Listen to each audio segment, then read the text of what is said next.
Okay, here I am. Hi to everybody that's watching. I am Sue Johnson. I'll tell you that in case you're new. I'm a retired counselor. And let me see, I'm a mom still, I guess, even though I'm 68. You never stop being a mom. And a wife, a very happy wife. Actually, my husband's just gone out to get me a chocolate bar because I've been craving chocolate. So, what a nice guy he is. Anyway, I'm going to share today about when someone wants to walk away from your life. A study said that 70% of families have at least one estranged member in their life, which means that there's someone who doesn't want to be there for whatever reason. And I'm not going to go into the reasons, but I think we all have one. And if you don't, go ahead and share that with me because I'd love to hear it. We like to hear those stories of families all being together.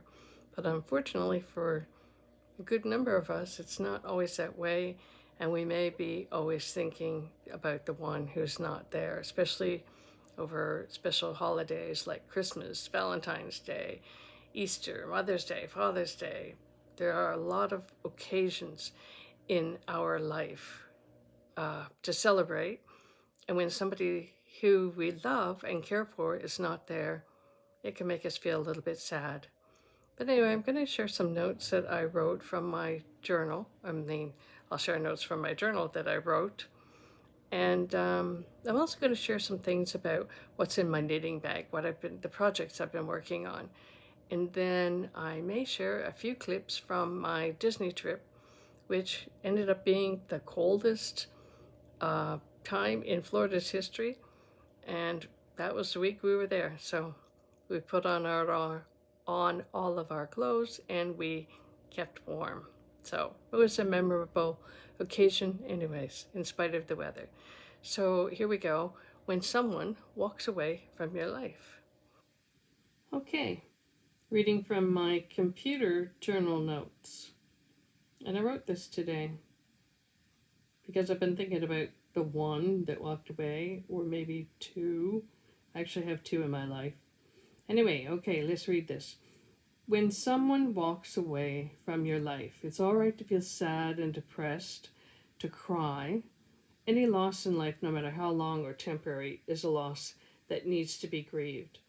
It's okay to feel sad, maybe even angry. Acknowledge the emotions, the feelings, but remember not to stay stuck in those feelings. Don't let them dictate a course for you or be the main event in life, influencing all other choices or what you do. I can add a short note here, a little addendum insert to these when someone walks away from your life notes. The reason I went to Disney was because Christmas of 2022, no, Christmas of 2021, on Boxing Day, my daughter, who had been spending Christmas with us, decided that she was going to walk away. And I'm not going to go into the details of that, but suffice it to say that we've had very little contact with her. The whole family has had very little contact with her since she made that choice. I have had a few good notes from her, but no real invitation to get engaged in some kind of conversation that might rectify her feelings towards us. So I insert this in here just to let you know that the reason I went to Disney was to create a brand new experience. I wasn't looking forward to Christmas because it's what they call a trigger. It's a time to remember something that you would rather not remember. It's not that you haven't dealt with those feelings. You have, but you don't necessarily have to run the mill of them all over again, sitting in a new Christmas experience thinking about the old one. So I went to Disney. It's something I wanted to do when I retired, and now the borders opened up and I was able to go to Disney. And the reason was because I wanted to create a brand new Christmas experience, one that I could go to. Have you ever heard that song, I'm dreaming of a white Christmas like the one we used to have? I can't find any really good Christmases in my life that I want to go back to and say, well, I'd love to have that kind of a Christmas again. And my experience in Disney, although it was the coldest time ever, maybe, and probably is, an event that I can go back to and say, that was great. That was a good Christmas. I enjoyed that. So that was some reason for going to Disney.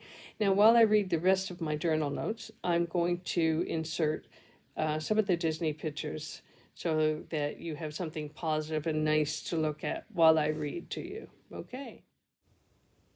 Regarding those who've walked away, what you do know is that you have to get up and get going with your life. Sad events will occur, and people will walk away. They'll walk out of your life for various reasons, and it may be that one day they return. I'm thinking of a sibling or a child, even a good friend, but there's no sense in groveling, begging, or sacrificing yourself to make something work. If they want to leave, you have to let them go.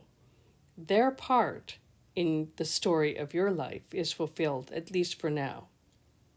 If someone wants to walk away, walk out of your life, let them go, especially if you know you've done everything you can to be the best partner, friend, sibling, mom, or dad that you could be. If they still want to go, it's probably wise to let them go. Some people come in your life for a lifetime, and when it's a sibling or a child that you gave birth to and you raised, it's normal to expect that they will always want to be part of your life. But circumstances happen, and for a variety of reasons, they may choose not to be part of your life. You have to let them go. Sometimes when they leave, it's because they need to fix something in their life. You can't do it for them. Someone else may enter their life and help them fix things, but for now, if they've walked away, you no longer have opportunity to influence them for good. Your part in their life may be finished for now. If someone feels they can walk away from you, and they do, then in truth, they never really knew you. They never really understood your value and worth. It's possible they never really knew what they meant to you or how much you cared about them. Somehow they may have missed any messages of care and love that you gave them. Your time of sacrifice for them is over, and that's okay. You don't have to feel obligated to try and get them back. Your efforts may be wasted, or you may inadvertently be putting yourself on the path for more hurt and disappointment. So wait, give it time, and they may eventually come back. And if they do, it will often be with a different perspective of life. They may have had time to appreciate who you are and all you've done for them. They may come to appreciate and respect and the honor that you gave them. In the meantime, you can think on them, pray for them, wonder where they are and what they're doing, but you need to focus on your own life, your growth and development. Focus on gaining contentment, value, and meaning in your own life. These may seem like harsh words, difficult to swallow, and in the background I can hear all kinds of arguments like maybe I should apologize or pursue them. Maybe I should seek them out and help them. Maybe I could keep in touch some way. If they truly understood you, knew you, and could receive what you have to offer, they would be there. They would make themselves available to you. For now, they've walked away, and that may be their way of coming to terms with things. You can't control or perhaps even influence their life, but you can work on your own. Find ways to gain contentment and fulfill your life. Your happiness was never tied to their life. Cut the strings and move ahead in freedom and a place of joy. Mourning, grieving the loss will take time, and it usually comes in increments. Sometimes it comes in a wave, and you'll have a period of time where it's really hitting you, and then there'll be other times where you're okay.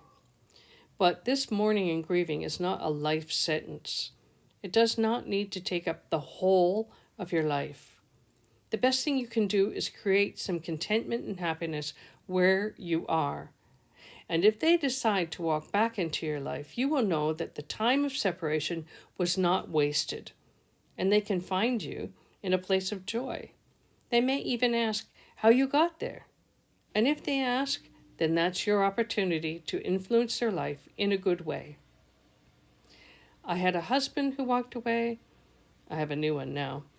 A daughter who came and went 3 times, and a brother who's lost to me. We don't know what the future will bring in terms of relationships.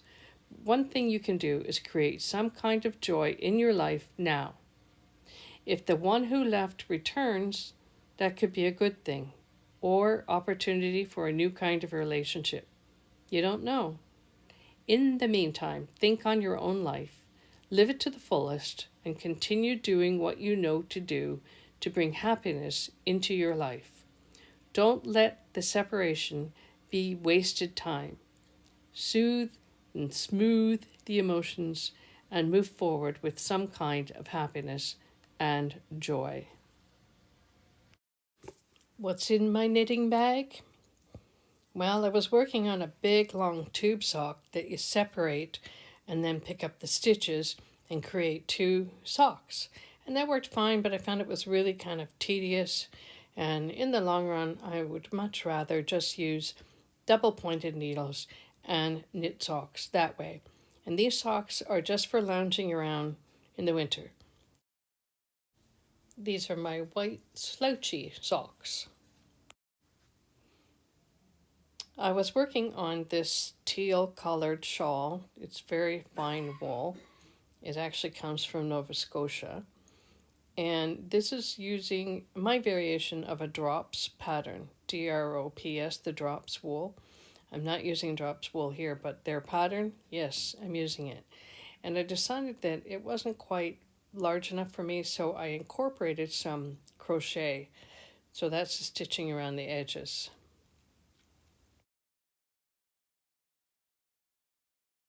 The pattern I used is called Midnight Hour, and you can find it. It's a free pattern on the internet.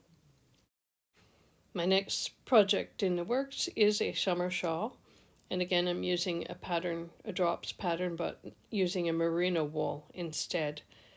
And that's my spring project. Well, that's my video for today. I hope you enjoyed it and gained something by it. If anything spoke to your heart in any way, send me a note, let me know. I appreciate your time, and I trust that you will be looking for something to do to be creative in your life, whether it's creatively managing your life or just creating a project and working on that. Happy knitting, happy crafting, happy life.